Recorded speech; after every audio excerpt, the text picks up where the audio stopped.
অদ্ভুত এক সময়ের মধ্য দিয়ে দিন কাটাচ্ছে আরণ্যক। কি করবে, কি করতে চলেছে কিছুই বুঝতে পারছে না সে।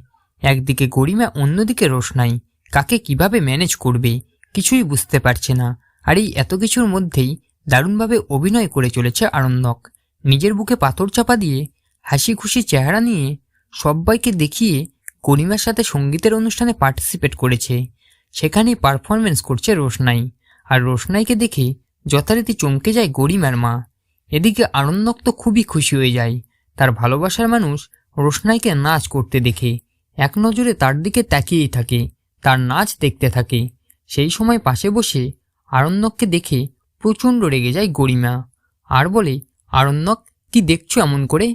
কিন্তু আরণ্যক রোশনাইয়ের নাচ দেখতে দেখতে এতটাই বিভোর হয়ে যায় যে গরিমার প্রশ্নের কোনো জবাবই দেয় না। তখনই আরও রেগে যায় গরিমা। তো বন্ধুরা, এবার কি করবে আরণ্যক? গরিমার সাথে এই বিয়েটা করবে, নাকি একেবারে শেষ মুহূর্তে সবাইকে জানিয়ে দেবে সেই বিয়েটা করতে পারবে না, কারণ তার বিয়েটা রোশনাইয়ের সাথে আগেই হয়ে গেছে আর তাকেই সে স্ত্রীর মর্যাদা দেবে? আপনাদের কি মনে হয় কমেন্ট করে অবশ্যই জানান।